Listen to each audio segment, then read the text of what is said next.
So, to be fair, when I offered that, there were like 5 people with their hands up. But I'm really glad we did get to hear everyone, and I hope you also appreciated hearing each other. And there was a lot of questions. I think 3 themes that jumped out, and then I'll pass the mic. Were one, this question on regionalization. How can folks explore that? How can we explore that together? That seemed to come up a few times. And then I think there was a lot of questions around what actually bankruptcy would look like based on the number of retirees. What's the long-term risk of that? And then there are also a number of questions around the legislation and the process beyond any legislation. Why isn't the legislation more specific? So I'll turn it, maybe start wherever. Sure. So quickly, the round of questions started with to talk about the regional authority, and I'll just say that was the city's initial approach, and we needed you a couple of years ago. It's something, as Nicole has mentioned, the city continues to be interested in. It is something we proposed, as I said, a couple of years ago, and was aggressively opposed.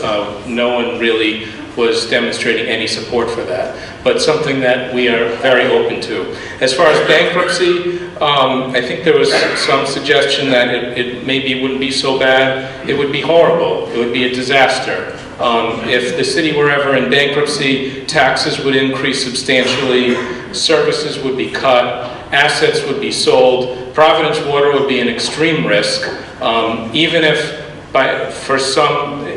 we were somehow able to avoid Providence Water being privatized in a bankruptcy, the ability of the water supply to actually borrow for infrastructure would be severely hampered. The city backs all of the bonds, is needed to back all of the bonds that Providence Water uses for its infrastructure. If the city were in a Chapter 9, that would either not be possible, or the costs of borrowing would skyrocket for Providence Water. So that would be a terrible thing to happen, both for the city and for Providence Water.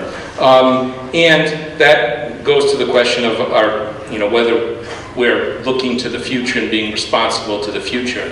We are having this discussion specifically so that we can have these broader discussions so we don't end up in that place that we don't want to be. Okay. I'm going to try to do cleanup on all that, and then we'll close. And for anyone who wants to stay afterwards and have additional discussion, we'll make ourselves available. Okay, so average age in the pension system, we're estimating, we have mortality tables that speak to that, around 65, but 42% of the pension or retirees are 72 to 90.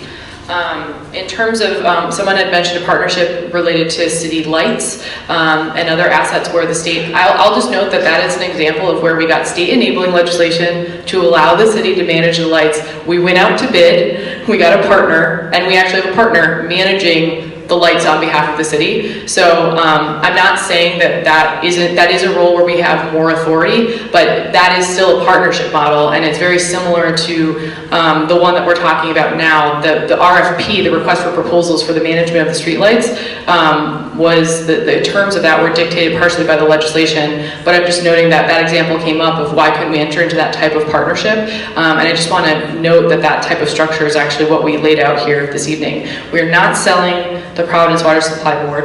PUC having more broad oversight came up a few times as well. Again, I think that regional authority we talked about before is really a way to get at that. Again, we remain supportive of that as an option and tried 1 year before. Why aren't we lobbying more at the State House? We are lobbying every day at the State House for this type of proposal.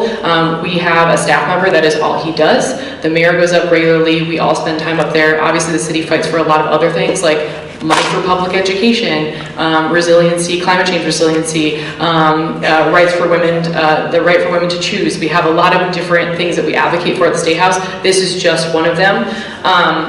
Land protection is permanent. We've talked about that at past meetings. Right now the land is only protected by the board. It is not protected permanently through any specific easement, and all of that land is well protected with the authority of the board, but that is an opportunity potentially to look at more permanent land protection and potentially get some revenue from that. So I want to note that someone had said, how do we protect the land in a transaction?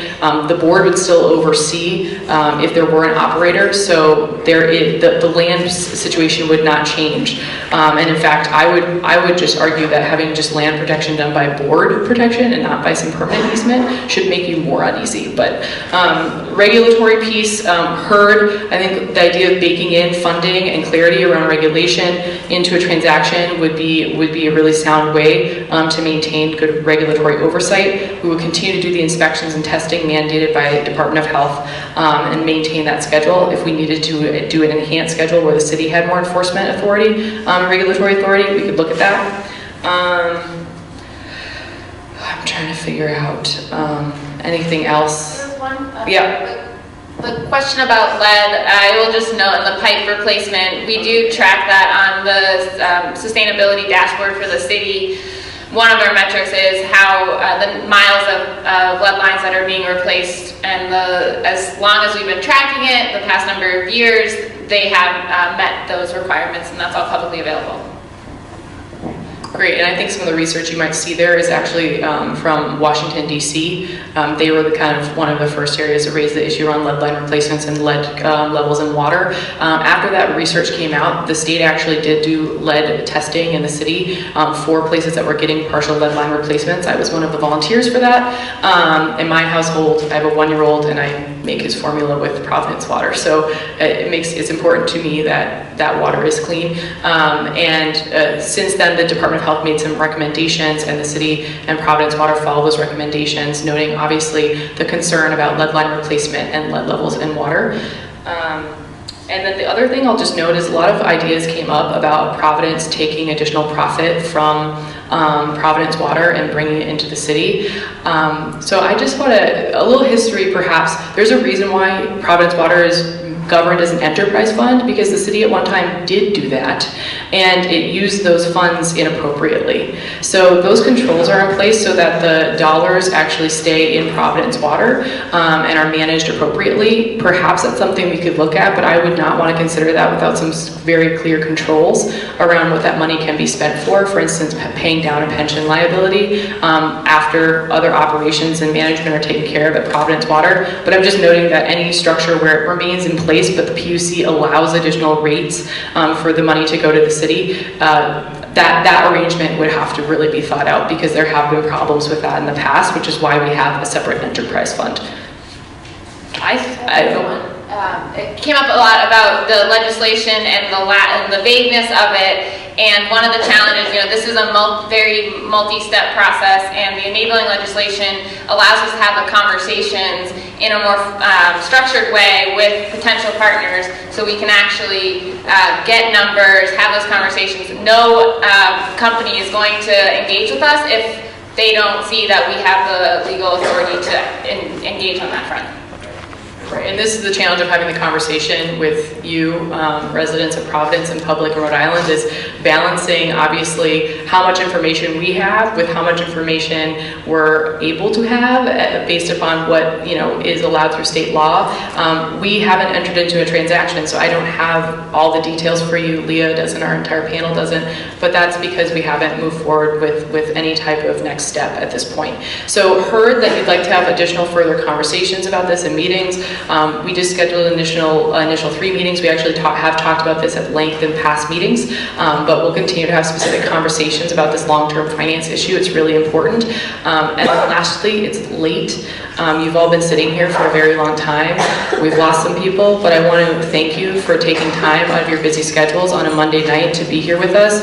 That in itself is a deep commitment, and we really appreciate it. So thank you for being here, for your feedback, and just thank you.